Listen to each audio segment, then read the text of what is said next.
திருமாவளவன் தடுமாற்றத்தில் இருக்கிறார். திருமாவளவன் சராசரி தலைவர்களைப் போல பொருளியல் ஆதாயம் கருதி சில முடிவுகளை எடுக்கிறார். திமுகவின் அழுத்தத்திற்கு பணிந்து அம்பேத்கர் நூல் வெளியீட்டு விழாவிலேயே பங்கேற்காமல் தவிர்க்கிறார். இப்படியெல்லாம் பல்வேறு யூகங்களை செய்திகளாக்கி திரிபுவாதம் செய்து மொத்தத்தில் திருமாவளவன் மீதான நம்பகத்தன்மையின் மீது தாக்குதலை நடத்தினார்கள்.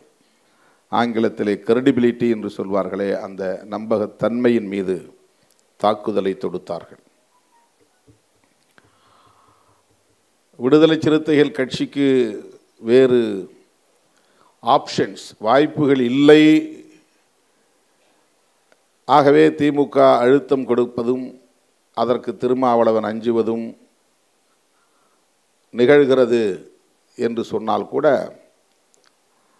அதிலே ஒரு நியாயம் இருக்கும்.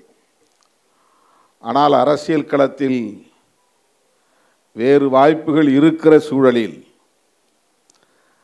அந்த வாய்ப்புகள் தேவையில்லை என்று திருமாவளவன் முடிவெடுக்கிறான் என்றால்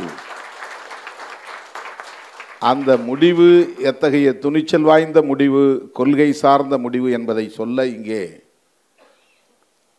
பலர் தயாராக இல்லை.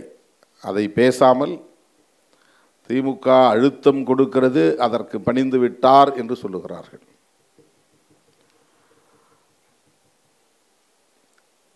கடந்த நாடாளுமன்ற பொதுத் தேர்தலின் போதும் அல்லது சட்டமன்ற பொதுத் தேர்தலின் போதும் எண்ணிக்கை எங்களுக்கு பெரிதல்ல, நாட்டு நலன் முதன்மையானது, சனாதன சக்திகள் இந்த மண்ணில் வலுப்பெற்றுவிடக்கூடாது என்பதற்காக நாங்கள் இந்த கூட்டணியில் நீடிக்க விரும்புகிறோம் என்று நான் சொன்னேன். இந்த முடிவு எத்தகைய முடிவு என்கிற கோணத்தில் யாரும் பெரிதாக விவாதிக்கவில்லை. தோழர் ஆழி செந்தில்நாதன் அவர்கள் பேசிய போது ஒன்றை சொன்னார். தமிழ்நாடு, கேரளா ஆகிய 2 மாநிலங்களை தவிர பிற மாநிலங்களில் சனாதன சக்திகள் இந்த அளவுக்கு வலுப்பெற்றிருக்கிறார்கள் என்பதை மிக சிறப்பாக பதிவு செய்தார்.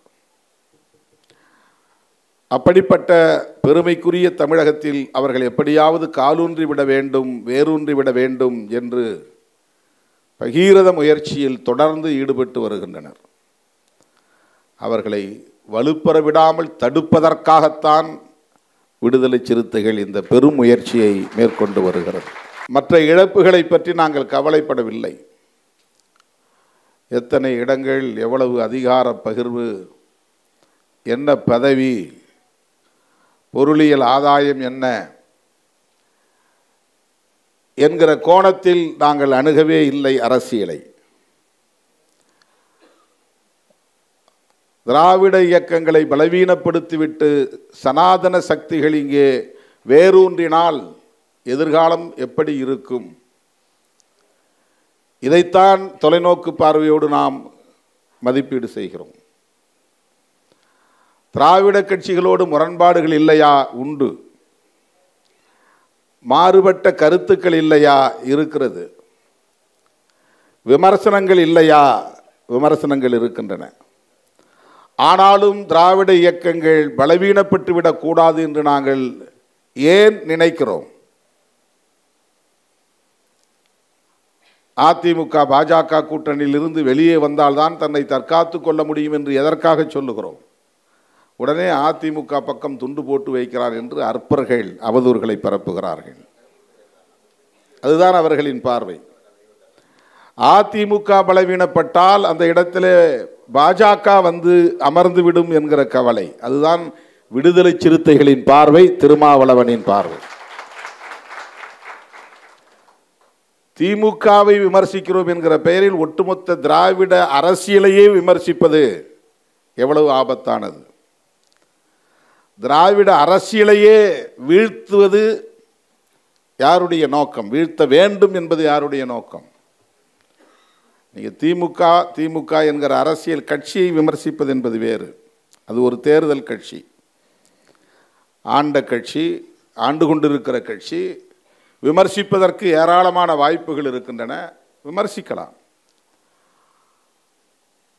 ஆனால் ஒட்டுமொத்தமாக திராவிட அரசியலையே பிழை என்று பேசுவது சனாதனத்திற்கு துணை போகிற ஒரு அணுகுமுறை என்பதை சுட்டிக்காட்டாமல் இருக்க முடியாது, கண்டிக்காமல் இருக்க முடியாது, அம்பலப்படுத்தாமல் இருக்க முடியாது.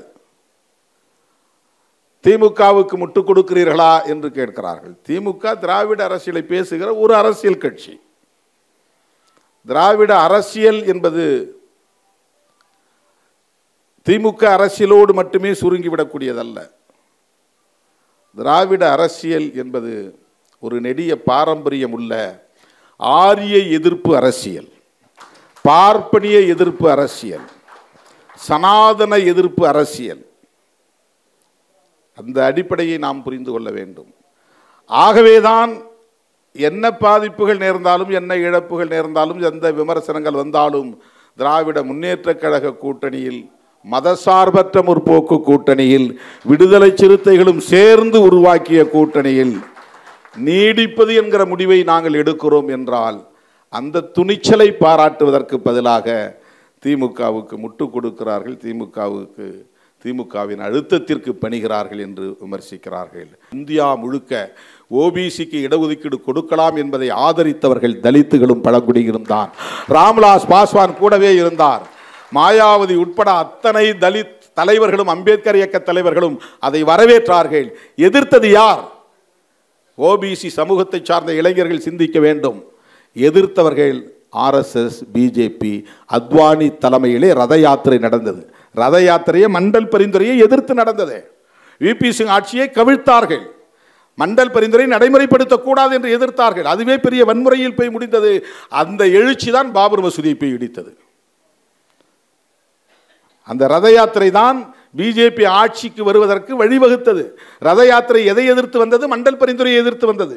அப்படிப்பட்ட பிஜேபியோடு ராமதாஸ் போன்றவர்கள் கூட்டணி வைத்திருக்கிறார்கள். இவர்கள் பிசி, ஓபிசி, எம்பிசிக்கு ஆதரவானவர்களா என்பதை எண்ணி பார்க்க வேண்டும். ஓபிசி மக்களுக்கு இடஒதுக்கீடு கொடுக்கக்கூடாது என்று இந்தியாவிலே இரத்த கலரியை ஏற்படுத்திய ஆர்எஸ்எஸ் கும்பலுக்கு துணை போவது ஓபிசி மக்களுக்கானதா என்பதை எண்ணி பார்க்க வேண்டும். அன்றைக்கு அவர்களுக்கு எதிராக இருந்தவர்கள், விபி சிங்குக்கு ஆதரவாக இருந்தவர்கள் தலித்துகள் தான், தலித் அமைப்புகள் தான். அன்றைக்கு நாங்கள் தேர்தல் புறக்கணிப்பிலே இருந்த காலம் மதுரையிலே ஆர்எஸ்எஸ் கும்பலை எதிர்த்து நாங்கள் அறிக்கைகள் வெளியிட்டிருக்கிறோம், சுவரொட்டிகள் ஒட்டியிருக்கிறோம். 69% இடஒதுக்கீட்டுக்கு பாதுகாப்புக்காக பல போராட்டங்களை மதுரையிலே நடத்தியிருக்கிறோம். சைக்கிள் பேரணி நடத்தியிருக்கிறோம். விமான மறியல் போராட்டம் என்றெல்லாம் நாங்கள் அறிவித்து கைதாகி இருக்கிறோம். இந்தியாவை பொறுத்தவரையில் கிறிஸ்தவத்தை அரச மதமாக அறிவிக்க முடியாது, இஸ்லாத்தை அரச மதமாக அறிவிக்க முடியாது, அல்லது சீக்கியத்தை சிறுபான்மை ஒரு அமைப்பாக இருக்கிற அந்த மதத்தை அறிவிக்க முடியாது.